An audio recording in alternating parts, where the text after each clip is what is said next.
Day-to-day snow. Chapter 1. The first whisper of winter. The autumn wind, sharp and insistent, rattled the windows of the small sod house on the Kansas prairie.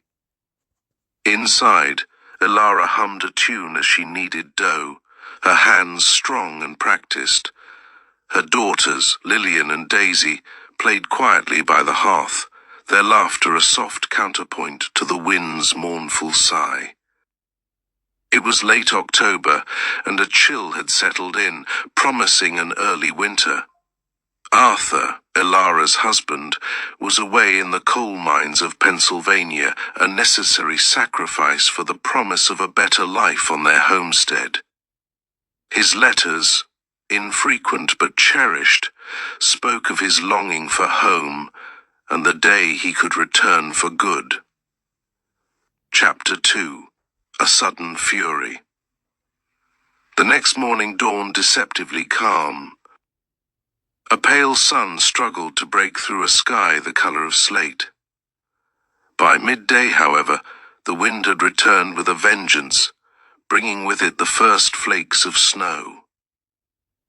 Gentle at first, they soon became a swirling, blinding curtain. Elara watched from the window, a knot of unease tightening in her stomach. This was no ordinary snowfall. The wind howled like a banshee, tearing at the sturdy sod walls, and the snow fell thicker and faster, erasing the familiar landscape in a blur of white. She knew they had enough provisions, enough firewood, but the ferocity of the storm was unsettling. "Girls," she called, her voice steady despite her growing worry. "Let's make sure everything is snug." Chapter 3. The Blizzard's Embrace. By evening, the world outside was a maelstrom of white. The snow drifted higher than the windows, pressing against the glass, making the small sod house feel like a cozy yet isolated cave. Elara lit extra candles, their flickering flames casting dancing shadows on the walls, trying to dispel the gloom. Lillian, ever practical, helped her mother prepare a simple supper of stew, while Daisy, her usual boisterous self, somewhat subdued by the storm's magnitude, sat close to the fire, drawing pictures in the dust on the hearth. Elara read to them from the family Bible, her voice a soothing balm against the incessant roar of the wind. She spoke of resilience, of faith, and of the spring that would surely follow even the harshest winter. She needed to believe it herself as much as she needed her daughters to. Chapter 4. The Test of Time. The storm raged for another full day and night. The wind howled relentlessly, a constant mournful cry that seemed to seep into their very bones. The snow piled higher and higher, burying the sod house almost completely. They were truly alone, cut off from the world. Despite the growing anxiety, Elara maintained a calm demeanor for her girls.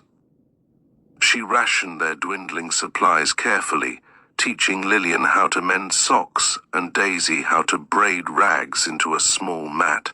They told stories, sang songs, and even played a game of make-believe, pretending their sod house was a grand castle under siege by a snow dragon. Yet, beneath the veneer of cheerfulness, Elara listened intently to the wind, praying for it to cease, for the blizzard to break its hold. Chapter 5. A Glimmer of Hope. On the third morning, an unnatural silence fell.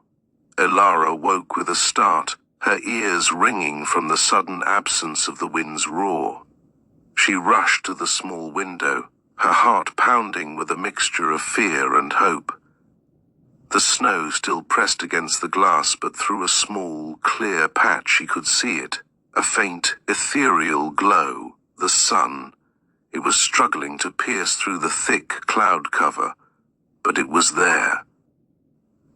"Girls, wake up!" she exclaimed, her voice thick with emotion. "The storm has passed." Lillian rubbed the sleep from her eyes, and Daisy, sensing her mother's excitement, clapped her hands. The world outside was transformed into a pristine, silent landscape of white, sculpted into soft, undulating dunes.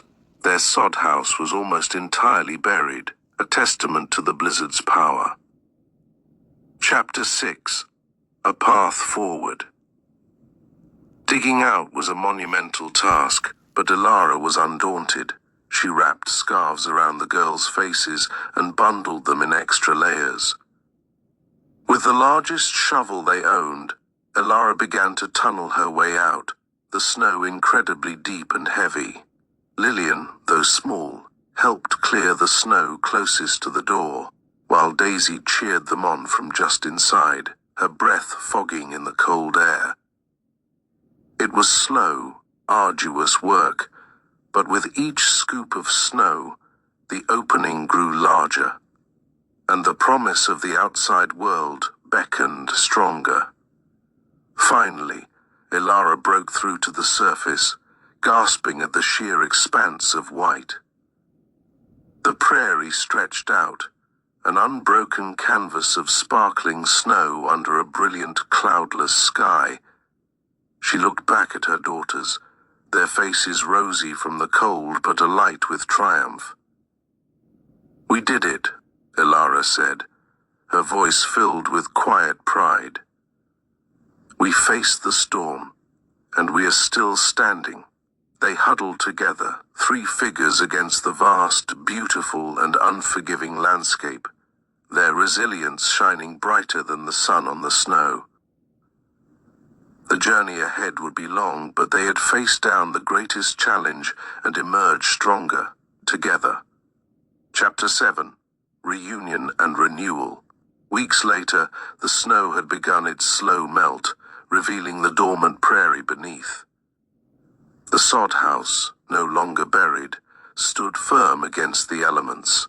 One crisp afternoon, as Ilara and the girls were tending to the few chickens that had weathered the storm, a distant speck appeared on the horizon. It grew steadily larger, resolving into a lone figure pulling a wagon. Lillian was the first to recognize him. "Papa!" she shrieked, dropping her chores and racing across the thawing ground. Daisy, after a moment of stunned silence, followed suit, her small legs pumping. Ilara watched, a lump forming in her throat, as Arthur, thinner and weary from his travels, embraced his daughters, tears streaming down his face. When he finally reached Ilara, he pulled her into a tight hug, burying his face in her hair. "I got home as soon as the roads were clear," he murmured, his voice thick with emotion. "I worried sick about you all." Ilara just held him tighter, relief washing over her in a warm wave.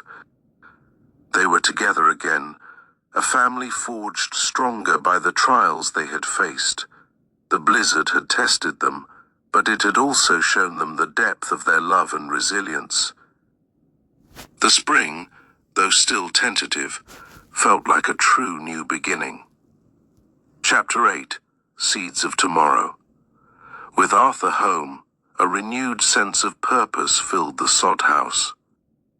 The remaining snow melted quickly under the warming sun, revealing the rich, dark earth. Arthur immediately set to work, repairing fences and tending to the meager livestock, his strong hands calloused but capable. Ilara and the girls worked alongside him, planting the first seeds of spring, corn, wheat, and a small garden of vegetables. Daisy, no longer subdued, chattered happily, helping to drop seeds into the furrows while Lillian diligently carried water from the well. The hardships of the winter had bound them closer, creating an unspoken understanding and strength. They knew that life on the prairie would always present challenges, but they also knew, with a certainty that settled deep in their bones, that they could face anything together. As the sun set, casting long shadows across their burgeoning fields. Ilara watched her family, a quiet smile gracing her lips. The 3-day snow had been a brutal test, but from its depths they'd found an unyielding hope, planting not just seeds in the earth, but also a future rooted in their shared resilience and love. Chapter 9. The Promise of Harvest. Months turned into summer, and the prairie transformed into a sea of green and gold. The corn grew tall, rustling secrets in the gentle breeze, and the wheat ripened under the relentless Kansas sun. The small garden flourished, offering up peas, beans, and squash. The family worked from dawn till dusk, their efforts a testament to their unwavering spirit. Arthur taught Lillian how to handle a scythe, her small hands gaining strength and confidence with each swing. Daisy, though still too young for heavy labor, delighted in gathering eggs and chasing butterflies in the tall grass. Evenings were spent on the small porch of their sod house, watching the vibrant sunsets paint the sky. They spoke of the upcoming harvest, of selling their surplus, and of the small improvements they would make to their home. The memory of the 3-day snow was still fresh, a reminder of their vulnerability, but also of their immense fortitude. They had not only survived, they had learned to thrive. Chapter 10. A Legacy Forged. As autumn returned, bringing with it the crisp scent of falling leaves and the bounty of harvest, the family stood together, surveying their fields. The golden stalks of wheat swayed gently, ready for gathering, and the corn stood tall and proud. Their root cellar was filled with preserved vegetables, and stacks of firewood were piled high, ready for the coming winter. This year they faced the changing seasons, not with trepidation, but with quiet confidence. The 3-day snow was now a story they told, a testament to their strength and the unbreakable bonds of family. Lillian and Daisy, no longer the small children of that fearful winter, had grown in capability and spirit. Ilara and Arthur, side by side, embodied the pioneering spirit, their dreams for a better life slowly but surely taking root in the rich prairie soil. Their homestead was more than just a house. It was a beacon of hope, a testament to resilience, and a legacy forged in the heart of a Kansas blizzard, promising a future as vast and bright as the prairie sky itself. Chapter 11. The Enduring Spirit. Years passed on the prairie. The sod house, reinforced and expanded with timber, Arthur had hauled from distant groves, grew into a comfortable, sturdy home. Lillian blossomed into a young woman, her practicality honed by years of helping her mother, and her heart set on teaching at the small schoolhouse that had finally been built 5 miles away. Daisy, ever the free spirit, loved to explore the vastness of the prairie, her curiosity leading her to discover hidden wildflowers and observe the wildlife. Ilara and Arthur, though lines now etched their faces from years of sun and toil, stood as pillars of their community, their wisdom and resilience, a comfort to new homesteaders who arrived seeking their own slice of the American dream. The story of the 3-day snow became a legend in their family, a tale told on long winter nights by the fire, reminding them of where they came from and the strength that lay within them.